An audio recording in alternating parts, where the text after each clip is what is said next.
Why is the world's second largest economy, with 1.4 billion people and an $18 trillion GDP, suddenly facing an existential crisis? Is this the superpower that was supposed to overtake America by 2030, now begging its citizens to buy empty apartments and its youth to eat bitterness? Is this the nation that promised to build the greatest economic empire in human history, now watching its own people lose faith in the system that made them rich? What if I told you China's economic miracle was built on the largest debt bubble in human history, a $50 trillion real estate Ponzi scheme that is finally imploding? What if I told you China's workforce is shrinking by millions every single year, and no government policy on earth can reverse it? What if I told you the factories that made every product in your home are closing, relocating to Vietnam, Mexico and India, because China is no longer cheap enough to compete? And while the West spent 2 decades fearing China's rise, building strategies to contain it, writing books about the Chinese century, the real danger now is not China's strength. The real danger is China's collapse. Stick around, because what you're about to discover about China's hidden vulnerabilities reveals how the world's factory is running out of people, running out of money, running out of water, and running out of time. You're about to see why 40 years of unprecedented growth created the most fragile superpower in history, one that will trigger a global depression if it falls, one that will reshape every investment portfolio, every supply chain, every geopolitical alliance on the planet, and one that the mainstream media refuses to talk about honestly because the truth is too uncomfortable for the global economy to face. If you know someone who still believes China is the unstoppable future, share this video right now and subscribe, because what comes next will change everything you thought you knew about the world's second superpower. 1. The real estate Ponzi scheme. Imagine you're a middle-class Chinese worker in 2024.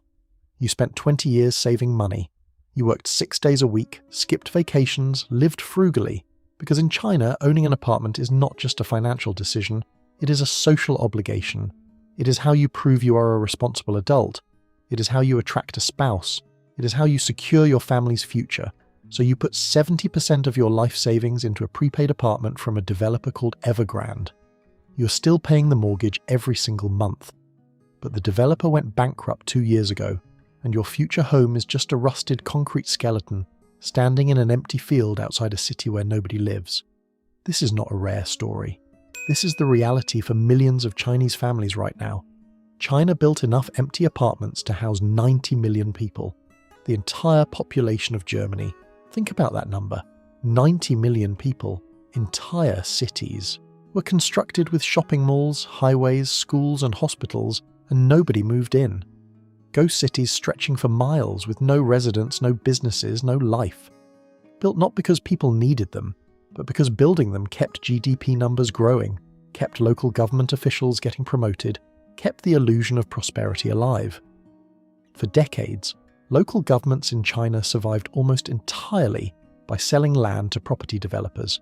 It was a simple machine. Developers borrowed money from banks, bought land from local governments, built apartments, sold them to families before construction even started, used that money to buy more land, and the cycle continued. It worked as long as prices kept rising, and prices kept rising for 25 years straight. So everyone assumed they always would. By 2020, China's real estate sector accounted for 25 to 30% of the entire economy. No major economy in history had ever been so dependent on a single sector, not America during the 2008 housing crisis, where real estate was 15% of GDP. China's exposure was double that, and the entire structure was built on debt. Evergrande alone had $300 billion in liabilities. Country Garden, another giant, had $200 billion. Sunac, Kaiser, Fantasia, one by one, the largest property developers in the world began defaulting. The Chinese government tried to manage the collapse quietly, injecting money here, restructuring debt there, hoping to avoid panic. But the math was impossible. The debt was too large, the empty apartments were too many, the trust was already broken. Now, local governments are $9 trillion in debt and cannot pay their own employees. Teachers in some provinces went months without salaries. Infrastructure projects stopped mid-construction. The engine that drove 30% of China's GDP has not just stalled, it has reversed. And unlike America in 2008, China cannot simply print money and bail everyone out because doing so would collapse the currency and trigger the very panic the government is trying to prevent. This is not a market correction. This is not a temporary slowdown. This is a structural collapse of the financial foundation that China's middle class built their entire lives upon, and it is only beginning. 2. The demographic suicide. China is the first country in human history to grow old before it got rich. Every other nation that aged, Japan, Germany, Italy, did so after reaching high income levels, after building strong pension systems, after accumulating enough wealth to support an elderly population. China is aging at middle-income levels, with a pension system that is already running deficits, and a workforce that is shrinking faster than any government projection predicted. The one-child policy, enforced from 1980 to 2015, was the most consequential demographic decision in human history. It was designed to prevent overpopulation and resource scarcity. Instead, it created a demographic time bomb with a 35-year fuse. That fuse has now detonated. In 2023, China's population shrank for the second consecutive year. The birth rate hit a historic low. Young Chinese couples, facing sky-high apartment prices, brutal work culture, and economic uncertainty, are simply choosing not to have children. The government reversed the one-child policy in 2015, then encouraged 3 children in 2021, then removed all limits entirely. It offered cash bonuses, extended maternity leave, tax breaks. Nothing worked. The birth rate kept falling. Imagine you're a factory owner in Guangdong province in 2024. 10 years ago, you had thousands of young workers arriving from rural provinces every year, willing to work long hours for wages that made your products competitive globally. Today, those young workers are not coming. The rural population has been depleted.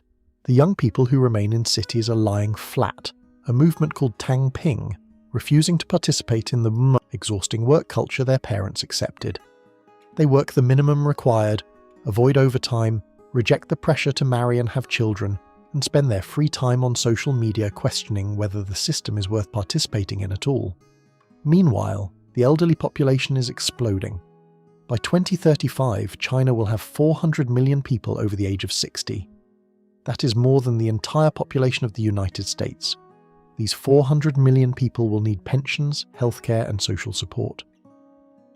But the workforce paying into the pension system is shrinking every year. China's pension fund is projected to run out of money by 2035, the exact same year the elderly population peaks. There is no solution to this problem. Demographics move in decades. The workers who were never born cannot be created retroactively.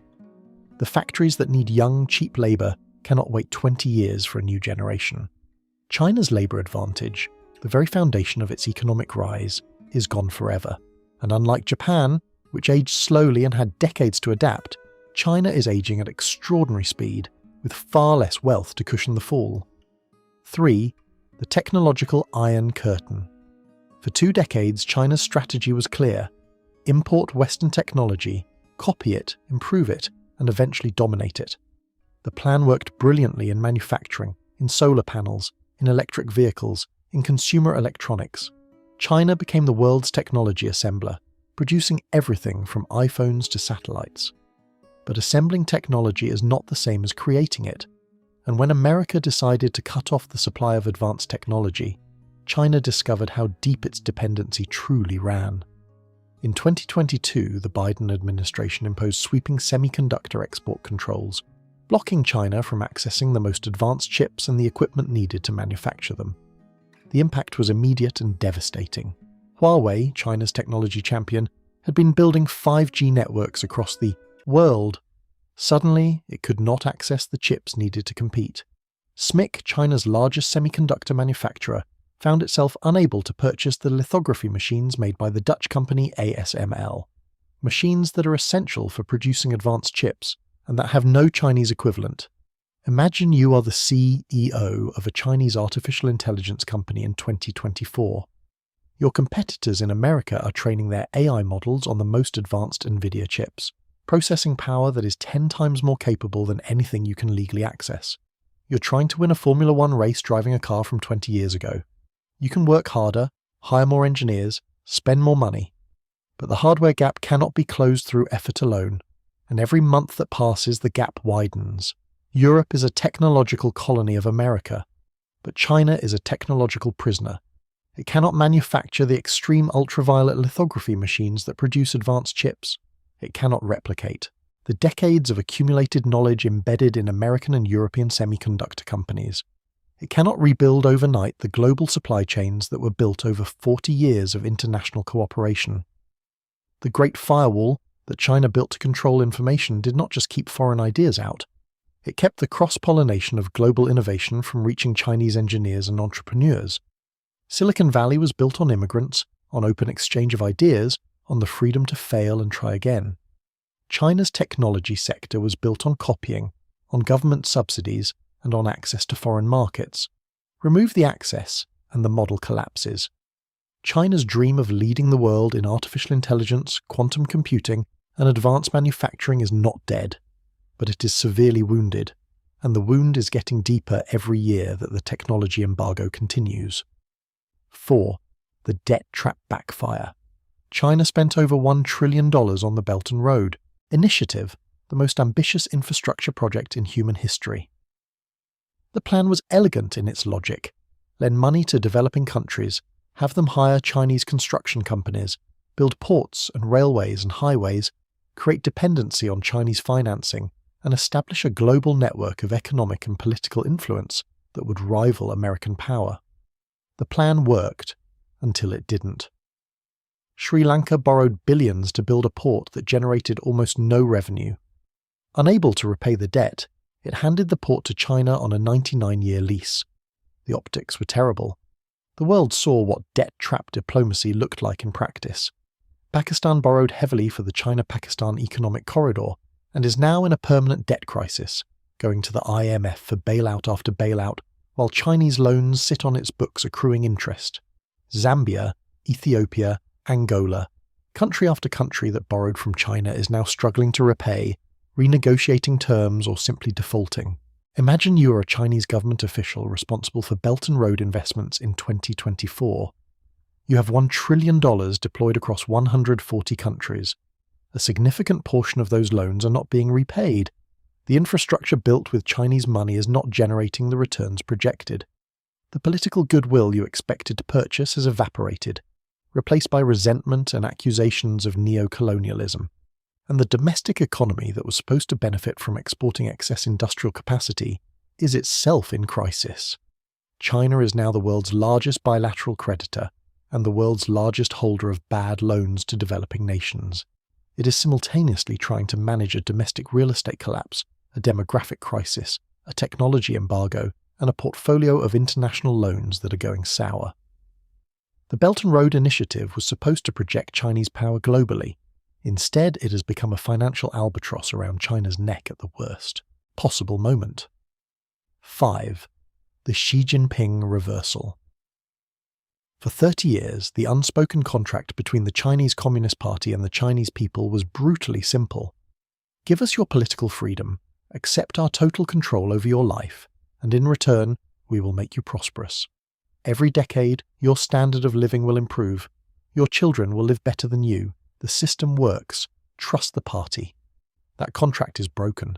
Under Xi Jinping, who has consolidated more personal power than any Chinese leader since Mao Zedong, ideology has replaced pragmatism as the guiding principle of governance. The entrepreneurs who built China's private sector, the Jack Ma's, the founders of Alibaba, Tencent, Didi, Meituan, were systematically humiliated, fined, and silenced. Not because they broke laws, but because they became too powerful, too popular, too independent. The message to every Chinese entrepreneur was clear: the party is in charge. Your success exists at our pleasure. Step out of line and we will destroy you. Foreign investors received the same message. After decades of welcoming foreign capital, China began conducting raids on foreign consulting firms, detaining foreign executives, restricting data flows, and making the business environment unpredictable and dangerous. The result was inevitable. Foreign direct investment into China collapsed. $15 billion in foreign capital fled China in a single quarter in 2023, the largest capital outflow ever recorded.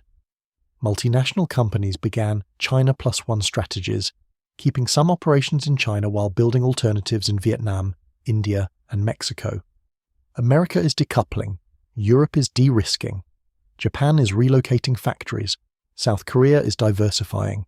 The world's factory is losing its customers one by one, not because of a single dramatic event, but because thousands of individual business decisions are being made every day by executives who have concluded that the risk of operating in China is no longer worth the reward. And when a regime that built its legitimacy entirely on delivering economic growth stops delivering economic growth, it faces an existential question. What is the justification for its continued existence? History provides a consistent answer to that question. When authoritarian regimes lose economic legitimacy, they turn to nationalism. They find external enemies. They manufacture crises that require national unity. They point to Taiwan, to America, to Japan, to anyone who can serve as the villain in a story that distracts from the failures at home. This is the most dangerous scenario of all. Not a China that is strong and aggressive, but a China that is weak, desperate, and willing to gamble everything on a military adventure to survive politically. The bottom line: China's collapse will not be a single explosion visible on a single day. It will be a long, grinding, painful decay, a slow-motion implosion of a system that was never as strong as it appeared, built on foundations that were never as solid as the world believed. Scenario 1. The Japanification. China follows Japan's path after 1990. Decades of stagnation, deflation, zombie companies kept alive by government support, a shrinking population, and a lost half-century of economic irrelevance. This is the best-case scenario. It is painful, but survivable. Scenario 2. The internal fracture. Local government defaults cascade into a banking crisis. Unemployment rises sharply. Social unrest spreads from the interior provinces to the coastal cities. The government responds with a massive crackdown that destroys whatever private sector dynamism remains. China becomes a large, poor authoritarian state, dangerous to its neighbours but irrelevant to the global economy. Scenario 3. The Taiwan diversion. As the economy fails and the party's legitimacy collapses, Xi Jinping makes the calculation that a war over Taiwan is the only way to survive, politically. A military conflict over Taiwan would immediately trigger American intervention, destroy China's remaining trade relationships, and potentially end the Chinese Communist Party's rule entirely. It is a desperate gamble. But desperate regimes make desperate decisions. The 40-year Chinese miracle was real. It lifted 800 million people out of poverty. It was the greatest economic achievement in human history. But it was built on a model: cheap labour, cheap land, cheap capital, and access to Western markets and technology that has now exhausted itself. The model cannot be reformed from within, because the political system that would need to reform it is the same system that depends on the old model for its survival. America is pivoting to the Pacific, not because China is rising, but because China is falling, and a falling nuclear-armed superpower is the most dangerous thing on Earth. Europe is de-risking, not because it is brave, but because it finally understands that the Chinese market it spent decades courting is becoming a liability, and the world is slowly, reluctantly, painfully realizing that the dragon has feet of clay. The question is not whether China will collapse. The question is how fast, how hard, and how much of the world it takes down with it. If you know someone who still believes China is on track to rule the world, or if you are worried about how a Chinese economic collapse affects your retirement savings, your investments, your job, share this video right now and subscribe. Drop a comment below. Is China a bigger threat as a rising power or as a collapsing one? Click the playlist to continue. Next up, how China's debt trap is failing across Latin America and what it means for America's backyard. That story continues now.